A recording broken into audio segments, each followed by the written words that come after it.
I'm Blue, and in today's video I'll be showing you a really easy way to add dramatic lighting to your drawings. But before I start, I'd like to mention this video is sponsored by Clip Studio Paint. Clip Studio Paint is my go-to art program that I've been using for 2 years now, and I literally cannot go without it. Clip Studio Paint is available for Mac, Windows, Android and iOS, with many features suitable for any art style. Their program layout is fully customizable for your liking.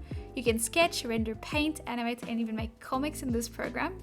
You can also edit and customize every brush available in the work layout. Clip Studio Paint offers both a subscription and a once-off payment suitable for your preferences. Along with that, they also offer a 3 months free trial where you get to try out their program and see if you like it. You can replicate everything I'm going to do with the trial version of Clip Studio Paint, so if you want to give it a go and you just want to try this method, I highly suggest it. You can cancel at any time. Thank you again to Clip Studio Paint for making this video possible, and now on to the tutorial.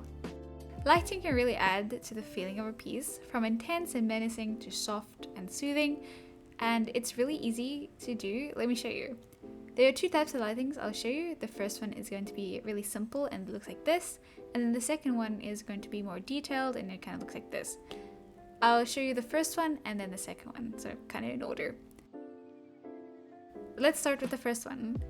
The first time you open Clip Studio Paint, your layout is going to look something like this. You can easily customize it. Simply grab a window by grabbing it on the bar over here, drag it out to the place where you want it, and close the ones you don't need. If you close a window by accident, you can reopen it by going up to Windows and finding the one you just closed. I like to keep the navigation, layer, color wheel, and tool property to the right since I'm right-handed and it's easier to reach, and then I keep the tools and brushes to the left. The first thing you're going to need to do is to make sure that the piece is on the darker side, so the lighting will stand out more. Look at the intensity difference between these two. One is darker and one is lighter. The darker the piece, the more intense the lighting is going to look. This can really change the intensity that the piece is giving off. You can plan this out beforehand, so just make sure that the colors you're picking stay in the darker values. Or you can use a layer blending mode if you decide after picking the colors that you'd like to add a lighting. To do this, make a new layer above the art and bucket the entire canvas with the full tool up here. Make sure that the color you're bucketing with will suit the piece, so if the piece is more brown, make sure you're using a more light brown kind of color. Then go over to the layers and select one of the blending modes over here on the bar that darkens the colors, like multiply or darken. I like multiply a lot better, I just like the way it looks, and then change the opacity of the layer to your liking. This depends on how intense you want the lighting to look. The brush I'll be using is a brush called Soul by Noctilin. You can download a bunch of brushes, including this one, on the asset store on Clip Studio Paint. You can type the content ID, which is this little number, on the search bar, or you can search for specific words like inking or painting and look through the ones that the store has. Once you find a brush that you like, you click download, and once it's done, you go to materials in Windows and you'll find the brush in the downloaded section like this. Drag it into the tool section and then you have your brush. So if you're going to try Clip Studio Paint, I really suggest this brush. It's great for rendering and it's great for just laying out colors. Yeah, it's just a really cool brush. Before you add the lighting, you should first pick the direction from where the light source is going to come from. For this piece, I'll choose the lighting coming from the top right corner. Next, pick a color that you're going to use for the lighting and that will suit the mood of the painting. For this one, I'll be using a teal color since I want the mood to be a lot more like soft and calm. Make a new layer above everything, even the multiply layer if you use that method, and start outlining the areas the lighting is coming from. You can make the lines thicker here and there to add volume. You can also add softer edges on some spots, like hair or clothing. So the closer the object is to the lighting source, the more intense and hard it's going to be, and the further away it is, the softer and more blended out it will be. So if you're going to make something like further away, like over here, make sure that you're blending it out a little bit. This is all optional, you can do however you like. I'm just showing you how I do it. Twist it until it suits the art style that you have. So once you're done outlining the area, grab the airbrush, which is over here in the tool menu. Using the same color, go over the area with the airbrush that you just outlined. Make sure the brush is a lot bigger and then turn down the layer opacity. Make another layer above that. Pick a more saturated color in the same hue range. I'm going to go for this blue color. And then go over it again for the second time and then change the layer blending mode to overlay and play with the opacity until you're liking. So that's the first method. It's really easy and simple, and now onto the second one. This one is a lot more detailed, and this is what I do for more bigger illustrations when I want to paint them. So this lighting is all about layering the colors. The 3 colors that I layer are yellow, orange, and red.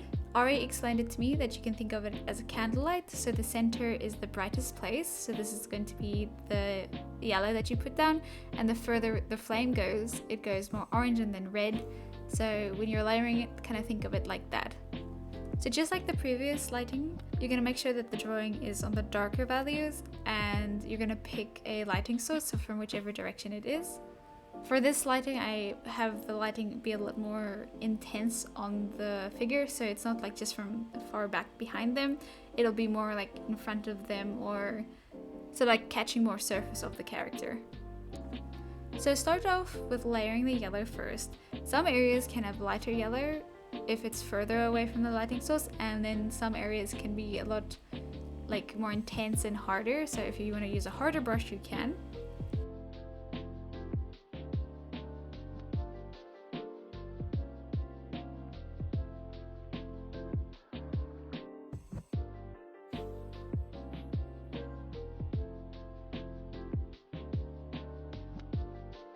So once you're done outlining where the lighting is caught the character, you can take an orange color, so kind of like this color is what I use.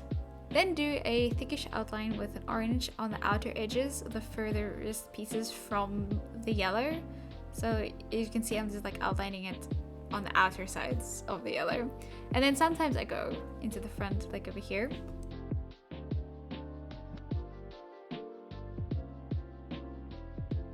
And then the final step is to take the red over the edges.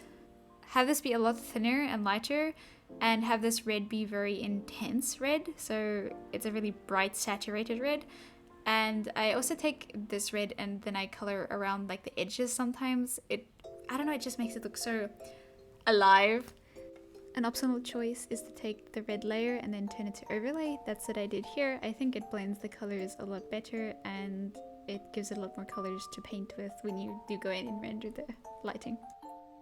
And then if you did line art or you did the sketch, you can make a new layer above the sketch, set it to clipping mask, and then change that layer to like a red color or an orange color. And then when you paint it, it's a lot easier to render things in.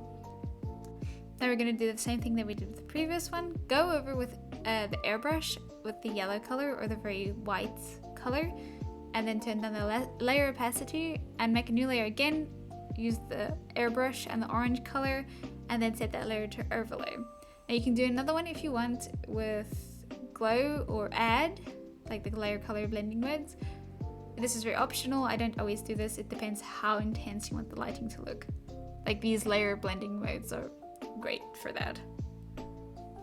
So that's the second method. It's pretty simple.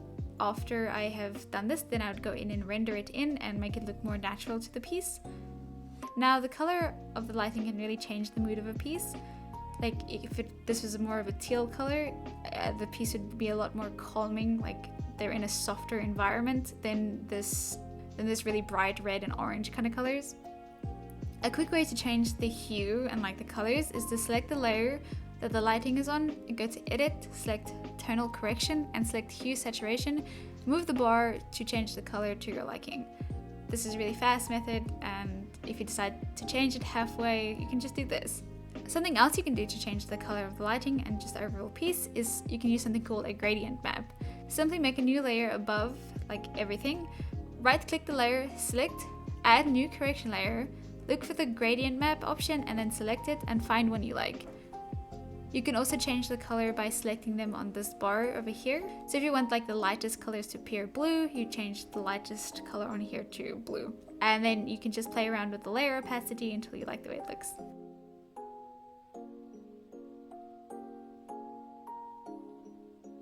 You can add multiple lighting sources. You can blend these two methods together if you like. This will add more depth to your drawing and also can make your character like look like they have like lighting from the front. Like you can make this red, and then lighting from the back, which you can make this like a bright orange color. Yeah, you can just have lots of fun with it. So thank you so much for watching, and thank you again to Clip Studio Paint for making this video possible. I love you guys. Thank you. Thank you again to Arii for reading my script and making sure I didn't goof up too much. She gave me lots of good advice in this. She'll be linked in my description. yeah, thank you so much, and I'll see you in the next video. Bye bye.